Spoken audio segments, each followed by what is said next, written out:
Liverpool find themselves in a very strange situation right now. They're clearly the best team in the Premier League and statistically the best in the Champions League. However, they also have 3 of their key, if not best, players all in the midst of contract negotiations, uncertainty and tension. But what's actually going on? We're going to take a look at Trent, Virgil van Dijk and Mo Salah's contract situations, whilst also taking a look at some other players who left Liverpool in an attempt to jump upwards. Because I think we can learn some lessons from history here. I've found a list of free transfers over the last 10 years. So we're going to play a game of Does That Sting? There's another porn analogy there as well. With Paul. And I'm going to go through a whole host of names. And we're going to talk about, the 10 most expensive departures from Liverpool Football Club. Why can we not just say Liverpool? Honestly, it's a bit like when you... Because I hate it and I just did it. It sounds more important somehow. Right. It's like Liverpool. Chris football. loves it. He does. He loves the Liverpool it. Football Club. He does. Yeah. Anyway, and Paul will rank those 10 most expensive departures as well. So lots to get through. So let's get on with it. Okay, let's start off with Virgil van Dijk. Joined 7 years ago. He's 33, reportedly on 220k a week. A bit of chat about Real Madrid I don't know if I totally get this. Is this for the summer of 2025? So sorry, I forgot it's a new year. There we go. All right, I'm back. So Real Madrid kind of sniffed around him as well. Well, there was a little thing of it, the headline I saw of that, because it had moved on a tad since from its initial sort of reporting, was basically Real Madrid saying they don't want him. So it's like, all right, Real Madrid, Got to come out and say that. Absolutely fucking assholes. I honestly... New hatred for Real Madrid popping up here, isn't it? But it's not new. And again, Champions League finals. It's deepened. I've seen us lose two Champions League finals to them pricks. Yes. Go on, carry on. We'll get to Trent as well. So that's going to deepen it as well, isn't it? Yeah. So he's the one who's kind of smelling the roses a little bit at the moment. Because, and Carragher spoke about it, said that he sort of, he's kept quiet, which I think is clever. But some people saying that he wants a 3-year deal. Do you think why do you think his one is stalling? Honestly, I have looked at this from every conceivable angle. It is, in my eyes, it's like a set. People would say there are 360 degrees around a circle, but theoretically, there's like every fractional one within that. You can break that down as small as you want to. Honestly, my latest theory on the Van Dijk thing is he has the confidence of a man who I think has been pulled to one side and been told, "You're fine, mate. Don't worry about it. You are getting sorted, but you have to appreciate that there are other complicated things around this that need to be sorted as well. And they are all intrinsically linked because of the nature of the pecking order and the price around it. So I think Van Dijk has kept reasonably quiet about it, but he's also just looks really happy. Really happy, and not performatively happy, right? Just content. Yeah, because he is that anyway. He's got that aura about him anyway. He's a very sort of chill guy. He's very laid back, but in a kind of authoritative way. He's quite certain. Yeah, 100%. And so that just might be his natural demeanor coming across, and I'm maybe reading into it, but that is my latest reading. Because I think what's interesting when you talk about different nuances is position and age as well. Because Ashley Cole was talking about this on the Peter Crouch podcast, and he was saying how he got moved. He was a striker, and then he was a winger, and he became a left back. And I think Peter Crouch then spoke about Danny Rose maybe getting moved to left back, and he from centre midfield, and he kind of didn't want to do that. And Ashley Cole made this quip about we all want to be a striker and make the most money. So and that might be something that gets forgotten a touch in the sense that I'm intrigued that so reportedly on 220k a week, it's not nothing, but would his sort of money expectations might be a little bit less because he's a centre back, as opposed to, and that's where there may be a touch of confusion when we get to Trent in terms of you're a right back. Right backs get paid this. It's the huge problem with Trent, but yes, he's. Do you think he's calmer in his desires in terms of his understanding of his worth? Look, I think he likes Liverpool. I think his family is settled in Liverpool. He's the captain. Yeah. He's the captain of one of the biggest clubs in the history of football. He's competing for titles and European honours as well. And as much as people go, and I've got a Man United supporting uncle who was keen to remind me, as all Man United fans are, it's only one Premier League title, it's only one European Cup. It's like, is right, but actually, in terms of how it felt, if you get into finals quite regularly and you're challenging, it's possible. Yeah. Because then ultimately, and again, we were only ever a game away from more. People go, yeah. And I'm not saying that means that counts the same as winning them. But if you want to be somewhere that's got a chance of success, the measurement for that is how close you are on a consistent basis. Yeah, absolutely. It's almost as much as how regularly you win it. Because look, ultimately, Real Madrid win it more often than anyone, so they're your best chance. Yeah. But on the balance of probabilities, you want to go to a club that's finishing in the top 1, 2, or 3 in the league quite regularly and getting to semis and finals. That's going back to Arsenal. It's a shame that, obviously not for you, but it's a shame for Arsenal and Arsenal fans that, going into next year, Arteta, won't have won the league or whatever.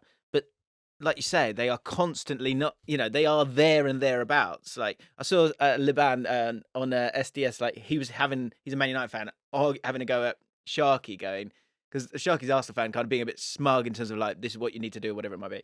And Liban was going, you're no different to us. Until you win the league, you're no different to us. I disagree with that. Because when you are in and amongst it all the time, you can trust the process to a point in terms of it should drop at some point. Yeah. I mean, yes, but also Arsenal are in that dangerous position that Liverpool were in up until 2018, really, where you're there or thereabouts, but actually careers are short, and you start to think, will it come? And we're definitely going to be covering some of the players that left, in our time here, and I think that's a factor in a few of those. So, like in Arsenal's situation, Bukayo Saka at some point will look and go, someone else who's going to be there will want me and offer me that opportunity. Well, if Saka gets to 27, Trent age, and it's a similar vibe, and Real Madrid want him, and there's a right wing spot there, then they become new conversations. Don't they? And look, but going back to Virgil's at that other end of the career now, where he's got one more big contract left in him. There'll be no shortage of suitors. There's no way that, and people have put too much on this, like 1st of January, you can speak to other clubs. Things nonsense. Agents speak to other agents and football players all the time. Like honestly, I have a running joke of the amount of footballers, ex-footballers. I've got I'm coming up on 15 years on YouTube. I've interviewed dozens and dozens and dozens of footballers from Liverpool all across across the world. I have got so much evidence of tapping up over those times. It's funny with that though, because it used to be a thing like, you can't tap up, and then everyone just at some point just went, just leave this then. Well, now, because now people understand that the process of a transfer is that you agree all the stuff with the player, and then you approach the club. And then the club says, yes, you can talk to the player, and they go, you cool with what we discussed? And they go, yeah. And then it gets done. It's counterintuitive to how Championship Manager taught us it works. I know. But that's how it works. I know. But there's no way Virgil van Dijk his agent hasn't fielded at least cursory WhatsApps from every top football club on the planet. Of course. So he's got that in his back pocket as well. I think he's there's different sort of mindsets to go with this as well, that you can kind of also, like, as a centre-back, he's not got to go and score lots of goals. He's just got to do his bit, which I know sounds like belittling what he offers. But overall, in terms of numbers, that's the thing with Salah. You can go to the numbers, and so he wants the numbers because it validates him. For Virgil, I think there's not the same. He's just a bit calmer with all of it, isn't he? And I think he can trust that, like, look, if we win the league, then sweet, and then we'll see what happens after that. And he also, should be all right. He lifted the League Cup last year, and that was his first trophy as captain. And there is just a little bit of that as well. Like when you talk about your legacy, everyone wants that photo, that moment. There's something, if you're the guy, like Jordan, we did Jordan Henderson's mural outside Anfield after we won the league title. And we've had conversations, just nothing important, sorry, but like, does that stay up forever? And because it's such a big moment, it was the end of the 30-year wait, it probably should live there as one. Yeah. As long as the owner of that house wants it to be there, it can stay there, as far as I'm concerned. But that's the thing, those are the big moments. Everyone, Liverpool fans, have got in their mind's eye Emlyn Hughes and Phil Thompson and and Phil Neal and and Steven Gerrard and Jordan Henderson lifting the big pot. So you've got that, and that's only really likely to happen.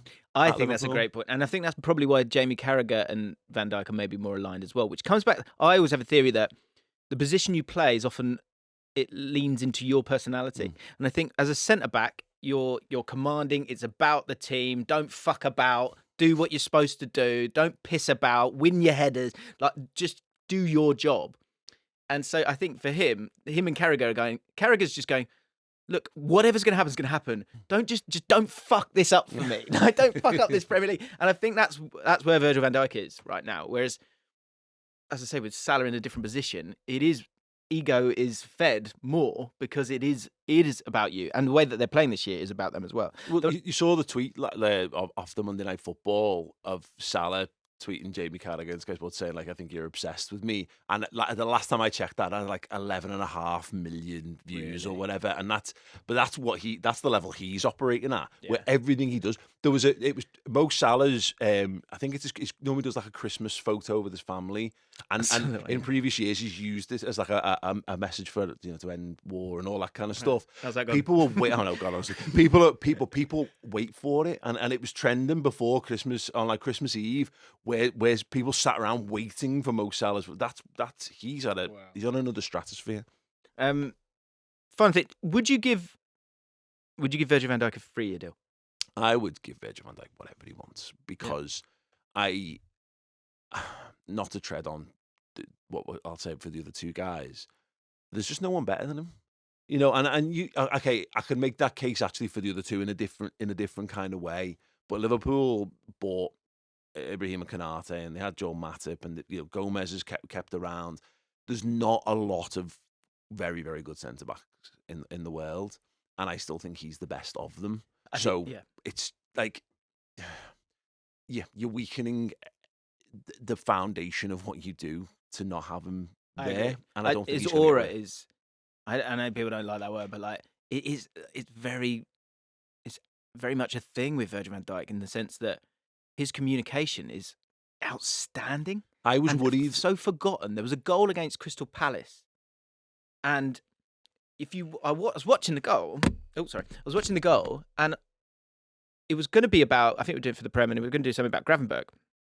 But when you watched it, it was Virgil van Dijk literally sort of like, it was like a symphony. He kind of like went, you come here and off go, and Robertson go and play like he was dictating it with his mouth. And like that is something that if he loses a yard, that's still a huge thing that affects the players around you and allows you to control and intimidate the opposition. Every great centre-half loses that yard of pace and has a little dip. But the truly great ones come back and they get a few more years on top of it. I've watched countless centre halves do this over the years when you go, nah, they're done, they're finished. It's not fullback. Yeah. And it's not right wing, left wing, you know what I mean? It's not one of those. It is a position where actually your general intelligence and positions, and let's face it, people think. There was a point where people thought Van Dijk was slow. Go back to FIFA ratings. He was never rated. He should be. He's as fast as like anyone who's played for Liverpool. He just never needs to run because that's how good he is. I was going to say that aura thing and the captaincy thing as well. I was worried about him getting the armband because I feared it might be too much. I feared a Gerrard situation where he's too good, and players who are too good sometimes expect other people to be as good as them and can't understand why they're not. So actually they make life harder for, you can work to like an additional pressure. Ronaldo's like that. Ronaldo at Man United was like, they're going, he's a great worker and he sets a great ethic. Yeah, but he's also a whinging prick. So, there might be tons of lads that, like Scott McTominay could run through brick walls all day long, be the hardest worker, have the best fitness, at Carrington. But ultimately, he's not as good as football at football. Yeah. So Ronaldo probably wouldn't, like him as much or whatever. Yeah. And I thought that I worried that Van Dijk might be a bit of like he'll communicate in passive aggressivity. you've not done what you should do. Yeah. And Well, there's a Gerrard couple was of a bit looks like at Trent, that. wasn't there? Yeah. The other day. I get what you mean. I think that's captaincy. I think it's still so crucial. Like you see it with Odegaard, I think as well. And the point of the captain is, they got to be one of the leaders on the pitch in terms of what they can do, but they also need to make the other guys better. And I think that's the other thing with Virgil van Dijk, that he does do that. Again, probably because of the position, because he can't go, right, give it to me, I'm going to do it myself, which Gerrard would try and do that. So he is kind of reliant on the other players around him. So I think that would keep it away from that.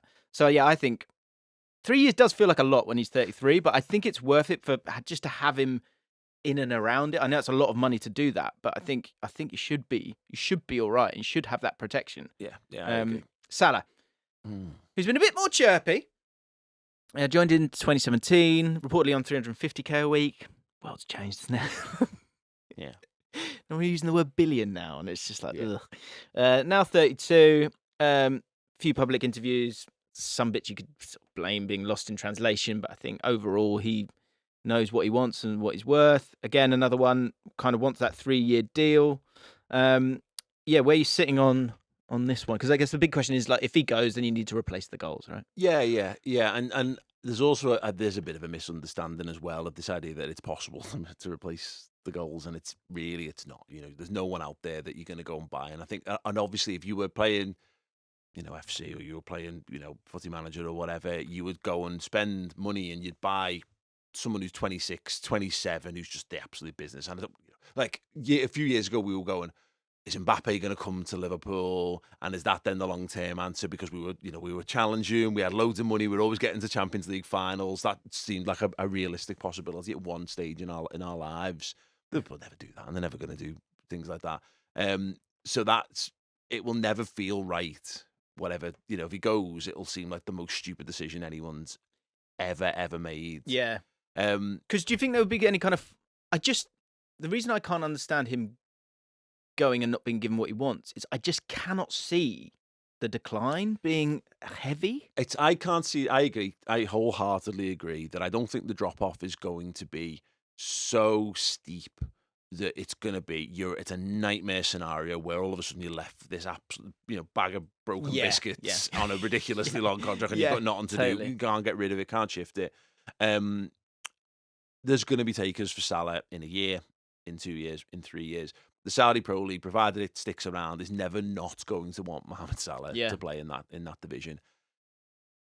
Also, I don't really know who wants Salah. He's such a weird situation where lots of clubs would have Mo Salah, but how many of them match his ambitions? There's a few that would match his wages, certainly, but how many of them can he actually play for? Would they play? They'd have to change their whole team to play. Right. Most teams kind of go down the left-hand side a lot of time. Actually, maybe Arsenal's a bit different to that, but a lot of teams do. But even Arsenal, they play on that left-hand side, and then Saka always comes back inside. So you'd have to change a lot for him to go elsewhere. And the thing that gets thrown at him a lot of the time is kind of the overall play thing, which is I've been blown out the water this year with the assists and stuff and the passing. But yeah, it would be a weird one. Also, here's a new phrase I've got. I created it yesterday. It's called the jump. Okay. So when you bring in a new player for Liverpool, Chelsea, Man United, when you're buying them, you have to buy a player that doesn't just jump, they jump because you want to go somewhere. Yeah. You don't want... That was something probably Liverpool did for a long time. You bought John Joe Shelvey, right? And, okay, can you make the jump and go and play for Liverpool? You're good enough because they bought you, but he's not going to take you where you want to get to. That's where Salah and Mane and all those players, Virgil van Dijk, you knew it was worth paying 70-odd million because you're going to get the jump. The better you become, the harder it is to find players who can do that as well. And that gets a little bit lost sometimes. People go, well, Liverpool, they bought X, Y, and Z. It's like there was a world of difference when we bought Mane. He was the only lad in our front three who basically had any pace, pretty much. And then we bought Salah in. And I remember at the time saying, what we've done there is we've brought him as an understudy to Mane. So if Mane's ever out, as he was at the end of the season before, we can carry on playing the same way. And then we made it fit. We moved Mane over to the left-hand side. Salah came in. Obviously, Firmino was already there, and then all of a sudden you've got this front three, and then, well, Christ, what do you do next? Yeah. How do you fill out your squad around that without buying a bunch of bums who just want, don't really want to? You haven't got the desire to play And for. I think it's a really tough pressure to step into that as well. Yeah, and they've tried that, and that's where squads fall from the top, because what you should always do is buy better than your first team, buy what's currently in your first 11, and what teams tend to do is they get to the top, and the ones who can afford to keep those big players do. And then they've got no choice but to buy squad players. And then what happens if those first team players get injured, or they want to move on, or they fancy a new challenge? You're left with squad players. It's a bit like what City are like now. Like Kovacic is a great example of this. He's a really solid, good all-round footballer, but he wasn't better than Gundogan was in that team. And now all of a sudden, with Rodri out, he's their best defensive midfielder. And Rodri's a good one. Obviously, different position, and this has probably not happened a lot with Liverpool, but when it's not going well, and you're all a little, even if you're just blinking for a second and panicking, as a team, you look to someone. And that is the thing, like, in terms of Gakpo finding his feet, Luis Diaz, new position, coming back. I know there's a few rumblings in the summer about Luis Diaz in terms of him not really being good enough, whatever that might be. Darwin Núñez, who's going through a difficult time now. But when there is that struggle and, we might need a goal, you can go and look at Salah. If you take Salah out, that's why, like, in the question of the three, which one do you take? Keep. For me, if things are going wrong, I don't think you look at Virgil van Dijk, because you've got to retrieve the situation with a goal, probably. So it's those Gerrards, it's those kind of players that you can go, if you can get Fowler one chance, he'll take it. And Salah is that.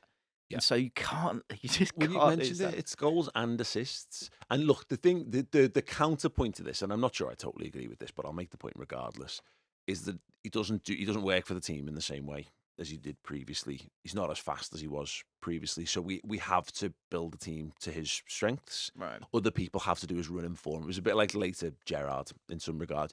Jordan Henderson in 13-14 was Steven Gerrard's legs. Right. And when Jordan Henderson gets sent off against Man City, that's, people go, it was Gerrard slipping against Chelsea, and it was. But actually, Henderson not being available for that run-in was a undercut what we were doing. There's a case to be made that Arne Slot might just see wingers as interchangeable things. So at Feyenoord, that was what the sort of feedback was. Is he just has like a batch of guys who can play in those positions, and he runs them into the ground for 60 minutes and then changes them and brings some other guys on. So I think for Jurgen Klopp's Liverpool, undoubtedly, you need Salah, because it's totally geared towards making him the main man. The new manager might have a different way, but the problem is that Darwin Núñez doesn't score enough goals, and Jota's not quite what I think he wants. Yeah. So you probably still, you're replacing Salah, plus you need to find someone to score the goals. Yeah. Regardless of whether you whatever. My point as well is the fact that it's about that. We've all played with that striker who's just kind of got that bulletproofness. I can't say it. Bulletproofness of like, okay, I've missed 2 chances, but I'm going to score in a minute. Like, relax. Like, some players don't have that. Some players are kind of like, on great confidence and, okay, all right, yeah, okay, I can score a goal now. But when it's not going right, and there are those like just mini 5-minute moments where you need those kind of players. I just think he's such a guarantee, Salah. Yeah. So yeah, do you think he'll stay? Yes or no? Yes. Okay. Trent. Ugh. Last one. No, not going to do Kelleher. So with Trent, first question is, so 26 years old. Was he 27, 26? I thought what? Daniel Sturridge was saying he was 26, wasn't he? I think he's 26. I think you've just put the fear of doubt into me there. So So reportedly on 180k a week. His contract saga has been a lot more tense than the other two, probably because of his age and being a local lad. I think there's a few things that are interesting here. And I was chatting with Kai about this yesterday. And one of the things I was thinking about is he an Owen? Is he a McManaman? Or is he a Beckham? Right? So Owen has spoken after, and he had things in his contract where it was like, oh, I know what I'll do. I'll go and wear the shirt for a year. I'm going to do the Ian Rush thing. Going to go. Ian Rush went to Juventus, played, came back, sorted. And that's what he wanted. And people generally know that then there was this amount of money that needed to be paid. Newcastle paid it. Liverpool didn't want to pay it. But he then got the same contract clause in that Newcastle contract. But it never came to be for him getting back to Liverpool. And what is the feeling around Michael Owen now? It's totally different at best. Okay. Like, yeah, not high regarded, not considered as a legend. He's not done himself any favors over the years. Like, he doesn't. He's played for played for Liverpool, Man United, Real Madrid, Stoke, and not one of those fan bases has anything. You know what I mean? It has no feeling towards him at all. No. Yeah. But he's kind of like I've read his book. I know. Well, that's a page turner. Yeah, it was just like, let's get this done by the end of it. It's the only book where, and I'm sure he's lovely in person, but it was the only book where I've liked the person less than when I started it. He's very, very. He's that striker mentality. He's to stress how good he was. Yeah. He's very, and there's no humbleness about him talking about his talent. No, he believes he was the best of the best. Yeah, and that there's nothing. And to be fair to him, he's so honest in the book. He's kind of like, when Rooney rocked up, he was like, well, hang on a minute, I thought I was the main. He liked being the main guy. Yeah. I don't think Trent's an Owen. Mm-hmm. Okay. The Beckham and the McManaman thing, there's some lessons there, or some, I guess, is it cautionary tale? I don't know. McManaman. So the Beckham thing could be one, like, modern footballer now. When you think modern footballers, they're probably thinking about Beckham. They're thinking about Ronaldo, probably even more so in terms of profile, who to play for, how to build your brand, all these thoughts that people just didn't have back in the day. And I know obviously it's like, maybe I'm going straight to it because stylistically kicks a little bit like him, but more so the Real Madrid thing is obviously at play here. What's interesting when we were picking this apart with the Beckham thing, I think, he likes his fashion, Trent. Like he likes, I think he does want to kind of build his brand to a point, or his profile in the way that he wants. The only difference here with Real Madrid is, and it's very fortunate for him, is that Beckham went and Figo was already there. Mm-hmm. So he wasn't guaranteed, despite obviously huge fanfare, he wasn't guaranteed a place there. The ease of which you would kind of take the opportunity of going to Real Madrid becomes easier when you look at that Real Madrid team. Mm-hmm. And the fact that there is just one gaping hole there that Trent would be given. Mm-hmm. So if he's got that sort of Beckham personality, that might be an interesting part of his mindset. Because the last thing I wanted to touch on was that a couple of bits I looked at Steve McManaman. So Steve McManaman went to Real Madrid in 1999, and he signed a pre-contract in the last 6 months of his contract. So kind of similar to what Trent could do, won't do, but could do. But he was saying that the club accepted a bid from Barcelona, but Barcelona were just trying to get Rivaldo.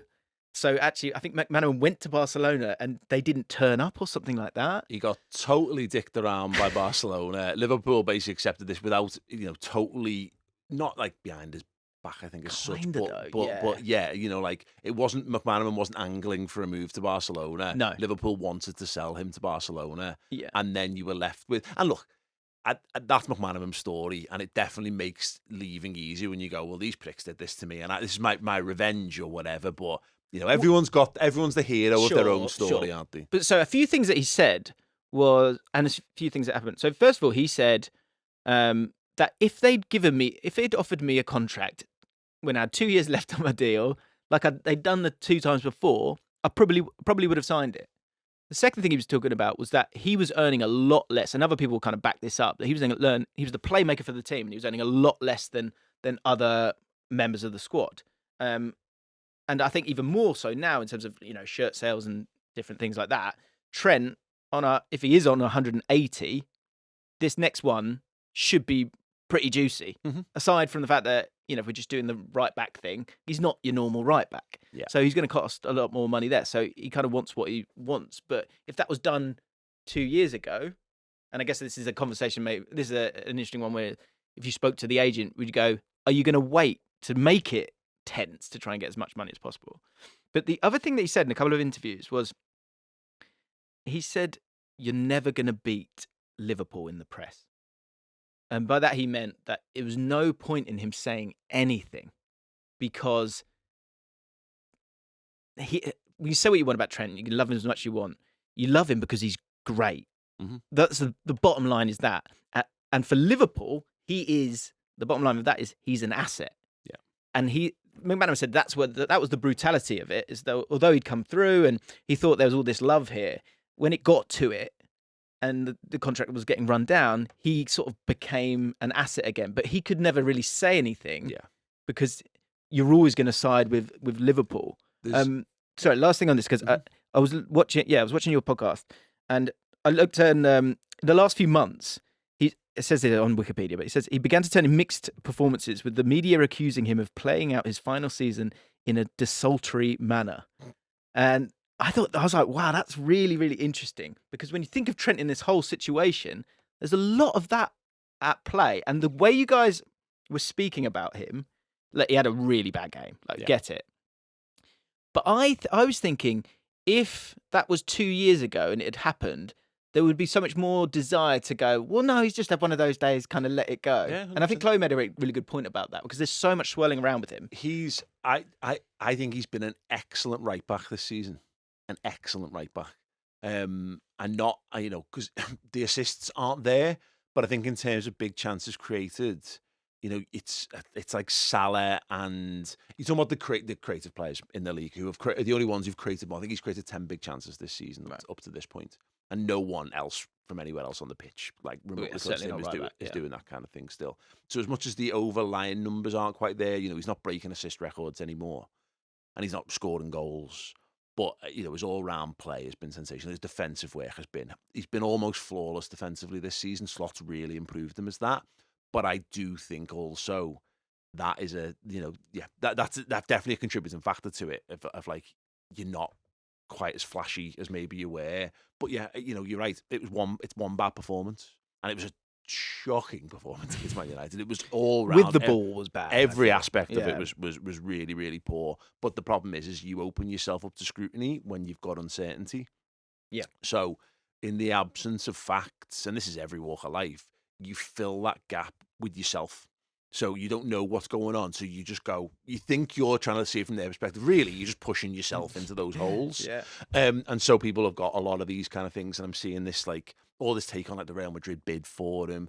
So, like, even Ben Foster was talking about it on his podcast this week of, like, there's no way they haven't been given the nod, Real Madrid, to do this. I was like, no one's made this point that Real Madrid are pricks, and they've got a playbook. And that playbook is to destabilise the football club and the player and the fan base and the relationship between all three, because that just smooths. Because it was New Year's Eve, wasn't it? Yeah, stupid. So, I mean, it's like that's pretty clear cut. And look, Trent within the playbook. Trent's brother's his agent. He's a good guy, Tyler. And again, the Liverpool fans, family's all from Liverpool. Great family as well. So they've got that sort of connection there, but he's also not a super agent, right? So I don't know what there's. There's manipulation that can be happening. I'm not sure it's being masterminded necessarily from Trent's side in the way that people maybe might think it is, because they just see young, rich footballer and Real Madrid interested, so it must have all this stuff going to it. I'm not sure there's quite as many moving parts on Trent's side, maybe. But it's so. Because the other thing McManaman said, that like there was a feeling that we're like, well, come on, you're sort of like, because you're, as you'll know this, because you're in house, you're being underappreciated. Yeah. So that's another thing, kind of going, well, come on, you're from here, you should be happy to sign. The other thing is, and I think this is kind of what McManaman was kind of alluding to, is that there is no good way to leave Liverpool Football Club. Done the football club because it's important, you see. Yeah. There's no good way to leave Liverpool, because the only good way to leave Liverpool is if you're crap. Yeah. So you're not good enough to play for Liverpool. Because actually you're quite sweet and going, oh, best of luck, Moreno. Yeah. All the best, mates. Yeah, cool. Do some funny things on Instagram. You know what I mean? Like, cool. And we'll go, oh, remember him. Like, forget the bad defensive aspect. But, the best way to leave Liverpool is to be not good enough to play for Liverpool. Yeah. You're either you were never at that level, or you've been at that level and it's gone down, and we can say farewell, heroes farewell, and we've done that with a number of players in recent years. But if you are good at football, you cannot leave Liverpool. There's no good way for you to leave Liverpool if you're good enough to play for Liverpool. It's just not. There's, and the only rare exception to that, and we didn't appreciate this at the time, was Coutinho. Because it worked for you, though. So much money. Well, yeah, it was because everyone could go, well, fucking hell, come on. Jesus, what could you do? What could you do with that? That's so, true. yeah, Trent's got, there's no good way. And the problem is, of course, is the way it's been conducted. And I get this whole, like, I'm doing it behind closed doors, but Chris Pajak said this a week or two ago. What he should have done is just said publicly, I'm gonna decide at the end of the season. Yeah. I've got a title to win. I've got a Champions League to win. And, this is my boyhood club. I love being here. I'm having a great time. Let's just put this all to one side and crack on. And if something does get resolved in the meantime, then you'll hear about it. Yeah. But in reality, I'm probably not going to. I totally agree with you. I think there's so much that can be done and learnt from the last 5, 6, maybe a few more years where it's the worst thing. I think McManaman kind of felt like he had to keep quiet because he didn't have that outlet. I think you could absolutely put it out there, because the other thing that Trent's got is, like some people have like resting bitch face, right? On a football pitch, he has the equivalent of resting bitch face, where he looks like he's sort of like, well, I'm not really bothered anyway. And that is most likely couldn't be further from the truth. But sadly, he can't hendo it, scream, and just like clatter into someone. Because if he does that from right back as well, he's probably get himself into trouble. We said Andy Robertson's having a bad season, but Andy Robertson, when he's having a poor game, he just doubles down on being Andy Robertson, and that is just to run harder, be more committed, just be more of a footballer. Trent's way to do it is to just be more brilliant and just pull some, because he can do nothing for 89 minutes and then pick out a pass that no one on earth can pick out. Okay. And you're like, well, and there it is. And Mo Salah's got a bit of that as well. Yeah. Whereas, some footballers I do it in different ways. Trent isn't like Sadio Mane or Ronaldinho. It just looks like he does it for the joy of the whole experience. Like, like he was a machine crafted to just His run eyes wings. glaze over a little bit sometimes. And this is where we're at with body language experts. Everyone has to become one, and that's a dangerous world. I'm accepting of it, though. It's like, I'm not saying that's the truth. I'm just saying that's how you look. And it was the same in the Euros when he's playing in midfield. You kind of look like you're sinking a bit here. But there was an interview. It was one of the sponsored things that Liverpool did, and it was Robertson, Salah, and I think it might have been Alisson. And Mo Salah revealed that Robertson had pulled him and basically said, all eyes are on you, mate. So when you miss a chance or someone doesn't pass it to them, don't get a cob on. You make it look like it's not a problem. Right. And he actually said that. And so when he misses a chance, he goes, oh, and then he goes, and he's made a conscious effort to. He understands that the eyes of the world are on him, and I don't think anyone's had that conversation with Trent. So the coming weeks, if no decision is made, it will be because again that intense scrutiny is going to be on him more than it's ever been in his life. And again, body language experts and everything, he could just do with, if he's not going to be clear about what's happening, then he's going to have to think about how he looks, because it's only going to add pressure onto him. Which is a shame, but I think it's a sign of the times, isn't it?